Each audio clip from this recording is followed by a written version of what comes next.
But the one thing I do know is it's much easier if you can communicate effectively and not have to worry so much about whether or not you can get your words out. To me, that meant a lot more than the embarrassment that I might feel getting up there and messing up a speech.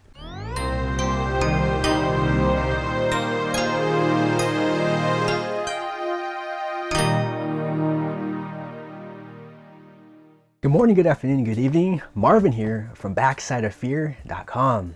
In the previous video, we talked about the top 10 tips that have helped me over the years to overcome my stutter. Now, for a few of those tips, we talked a little bit about the benefits of reading books, like reading positive books, to where you feed your mind. We talked about listening to audio, positive audio, which could be a seminar or an audiobook, because that can help to also feed your mind with positive thoughts and just help you to stay on track. We also talked a little bit about recording yourself, and I thought it'd be useful for today's video to really go through the process as to what I look to do when I'm listening to my recordings and dive into exactly what I'm looking for when I'm identifying my patterns. So we're going to look at a couple of the speeches, not the entire speeches, but just to give you an idea of what I look for when I'm reviewing my speeches, as well as how I'm motivating myself to press that play button, because we all know it's not very easy to listen to yourself on a recording. So let's go ahead and get right into it. This first speech I gave in my public speaking course. It was my 4th speech in that class. Out of the 6, we had 6 speeches. And we'll go ahead and take a look to see what this sounds like. Angelo's Alley. And a great idea was presented by Jerry Sanders in 1986. And his idea was, what would happen if you took 4 of the worst serious golfers and they competed at the TPC at Sawgrass, which is the home of the Players Championship. And they played 18 holes, and the highest score wins. Now, a couple of things stand out to me when I'm listening to myself. And one of those things is the fact that my tone, it's almost like it's monotone. It sounds like I have incredibly low confidence in my voice, like I'm uncertain about what I'm going to say. And right when I get very close to stuttering, you can see how I start to speed up my sentence. I tend to talk a lot faster, and then I get tripped up on my words. So it's like a monotone, low confidence, and I just get tripped up over my words when I'm trying to just rush right through my sentence. Those are a couple of things that stood out to me. We already know what happens when the best in the world play. And here is Paul Azinger on the par 3, 17th. It's a 140-yard par 3. And it lands short of the green, and then oh my God. Getting all excited. Oh, wow.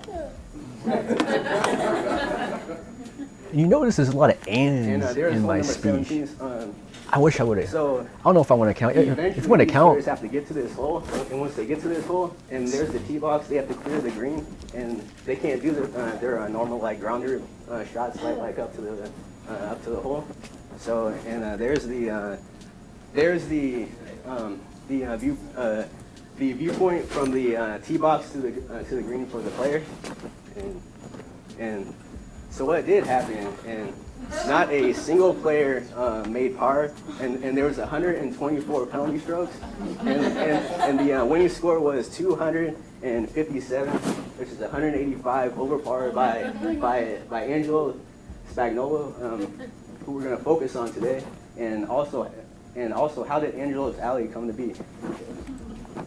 And so on the first tee of hole number 17, Angelo the water, and in his third shot, it hooked and almost hit the camera guy on the left hand side, and then shot after shot after shot, he was attempting to get to the green, and then he ended up putting it across that path, because after 30 minutes, the director's boss said this never going to end, so I had to end it sometime. But then he put it off the path when he was trying. You can notice there's a lot of filler words in this speech as well, using "and" like we talked about, as well as ums and uhs. is to try to flow from one word to the next. If I have a period where I'm laughing during my speech, I had some situations where I was laughing with the audience, like not like over the top laughing, but just kind of having like laughter. And then the sentence after that is oftentimes very difficult and challenging. It's tough for me to get back on track. And these are just some patterns that I notice, and it's really difficult to identify these patterns without recording yourself. That's what makes recording yourself so valuable, because you can learn exactly what you sound like with your speeches, and then that way you can look to identify the patterns and seek to correct those patterns and fix them. Do that, and he hold out for a 66, and 25 years later, this is him. So his fifth shot ended up behind the green on the left-hand side, and then his 10th shot touched ground on the green. Then it's rolling, and it's rolling, and then it stops like right there. But two shots. Yeah. So one way that I could fix this, because when we go back to when I was talking about it landing short, He hold out for a 66, and 25 years later, this is him. So his fifth shot ended up behind the green on the left-hand side, and then his 10th shot touched ground on the green. Then it's rolling, and it's rolling, and then it stops like right there. But to make that part of the speech better, I could have said, and then his 10th shot finally hit the green, and then it was rolling, and it was rolling, and it was rolling right towards the back of the green. I could have said something like that along those lines, just using a little bit more energy, a bit more vocal variety, and having a change of pace in the way I'm speaking, just to break and switch up the pattern. So that was the Island Green. And let's go ahead and just take a quick look at how I did over in Toastmasters. This speech was given around February of 2013 in the public speaking course. On July 23rd of 2013, I gave a similar speech in Toastmasters, and we can kind of get an idea of how this speech evolved. So let's take a look here. A great idea was presented by Gary Sanders in 1986, and his idea was, what would happen if you took 4 of the worst serious golfers and had them compete on one of the toughest golf courses, the TPC at Sawgrass, the highest score wins. An Island Green, 78 feet long, and surrounded by water, awaits these. And one thing I can notice by listening to this speech is that my tone of voice is a lot different from the first time I gave this speech in the public speaking course, due to the fact that I'm using a bit more vocal variety. There's a bit like change. There's a little bit of a change in my pitch. The confidence is still slightly lower, but it's certainly much higher than it was in the past. And this is what's largely motivating about listening to your recordings, is I can listen to the Island Green speech that I gave in the public speaking course, and then look at how I did in Toastmasters about 4 or 5 months later, and I can see that improvement. It's like, wow, let's see if I can take it to the next level, and then the next. And that's how you can advance over time. Let's continue on here. For golfers. And tops and shanks do not reward progress on this hole, only a nice big splash. and hole number 17 is one of my favorite holes in golf. See, there's like a little bit of a laughter there, and then that's where I got tripped up. I want to play this course one day. It only costs $260, and that includes a cart and a caddy. The fate of golfers has been for the worst and the best on hole 17. In the recent Players Championship, Sergio Garcia was the co-leader with Tiger Woods.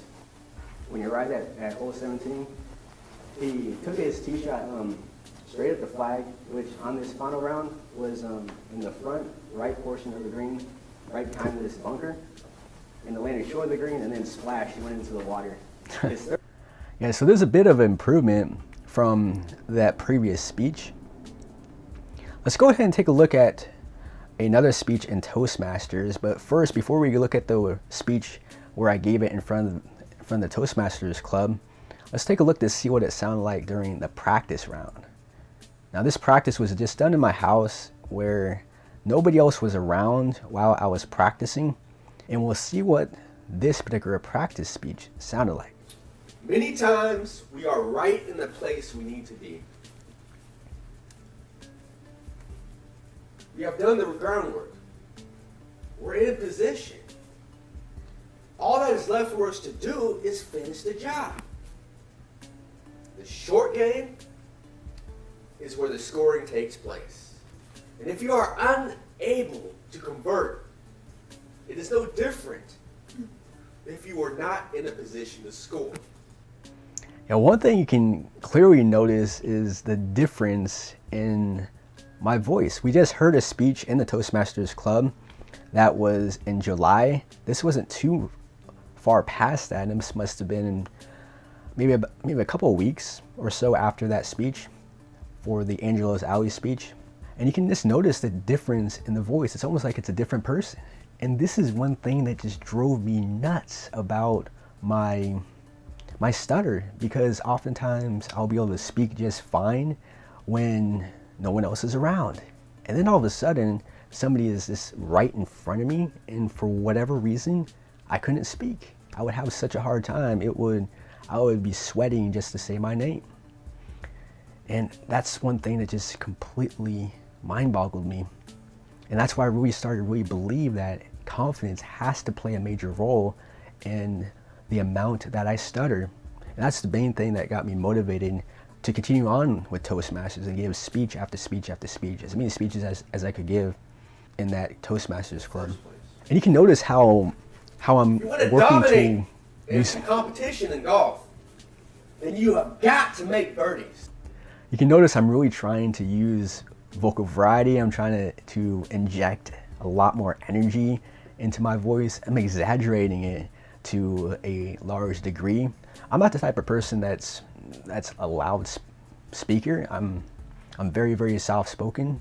So it always felt like I'm just yelling at somebody when I'm always told to speak a bit louder. So that's why I'm just practicing the speaking very, very loud, just to try to normalize it for myself, so it feels more normal for me to speak in a louder tone. It is a must. A birdie is one stroke under the requirement, par. And striking the ball from the tee box to getting it close to the green, that is important. And it is the long game. It is best that the ball gets into the hole in an efficient manner, or a bogey or worse may be in the works. Approaching the short game is like walking up to a door finding it is locked. Our talents, our abilities lie behind that door. We must unlock the door in order to access our talents, and faith and commitment are the keys to unlock the door. Then we can... Yeah, so there's certainly some passion in that particular practice speech there. Now let's take a look to see what it sounded like in front of my Toastmasters Club. Many times we are right in the place where we need to be. We have done the groundwork. We're in position. All that's left for us to do is finish the job. The short game is where the scoring takes place. If you're unable to convert, meaning you miss the putt that you're supposed to make, you're shanking chip shots, pop shots, and pink shots all over the place, then... Do you notice the drastic change in my tone of voice from the practice, and then comparing that to when I gave the speech in front of the Toastmasters Club? It's incredible. In one moment, I'm speaking with a lot of energy, a lot of confidence, and then all of a sudden, I'm speaking like I'm timid, with low confidence. And that's That's the amazing thing about recording not just the speeches you give in front of your audience, but record your practices as well. Because when you record your practice, then you have it recorded as to the way you can speak. You have it recorded down exactly how you can speak. Whereas you can work up to be able to speak in that manner when you're speaking in front of an audience. Like, listening to that practice, I can look at that and say, okay, this is my potential. I'm able to speak up to this particular level. Then from there, it's just about committing to the process of practicing and getting out there and stretching your comfort zone, because it's not easy. I'm not going to sit here and say it's easy to get up there and speak, but the one thing I do know is it's much easier if you can communicate effectively and not have to worry so much about whether or not you can get your words out. To me, that meant a lot more than the embarrassment that I might feel getting up there and messing up a speech. That was my view, that was my perspective. That's why I talk largely about having a clear perspective and being mindful of what your perspective is. That's why I believe that is so important. Let's continue on here. It really doesn't matter if you are in position, because now you have a higher chance to shoot a much higher score than you want to. And approaching the short game is like walking up to a door, finding it is locked. Behind the door lies your talents and your abilities. Faith and commitment is the key to unlock that door. One thing I notice as well is the pace of speaking. When you look at the first speech that we reviewed today of the Island Green in the public speaking course that was done back in February of 2013, you notice that the pace of speaking was a bit more rapid. It was rigid. It was, I'm just gonna try to rush through these words, like I'm racing my stutter, just trying to get the words out before it's possible for me to stutter. And now it seems like I'm moving in the direction of having more control over what I'm saying and be able to incorporate pauses to accent what I'm saying. And this is from largely the feedback that was given from my Toastmasters club, because they give me feedback on my speeches, how I did, as well as encouragement for me to continue on with the process of improvement. That concludes this particular video for this analysis of my speeches. I hope you found it useful. I hope it encourages you to record your speeches, really get very familiar with how your voice sounds and really learn to love your voice. Because the more you love your voice, the more you understand how you speak, how you communicate, the more confidence you can gain, and it will be more likely that your stutter will no longer dictate the course of your life.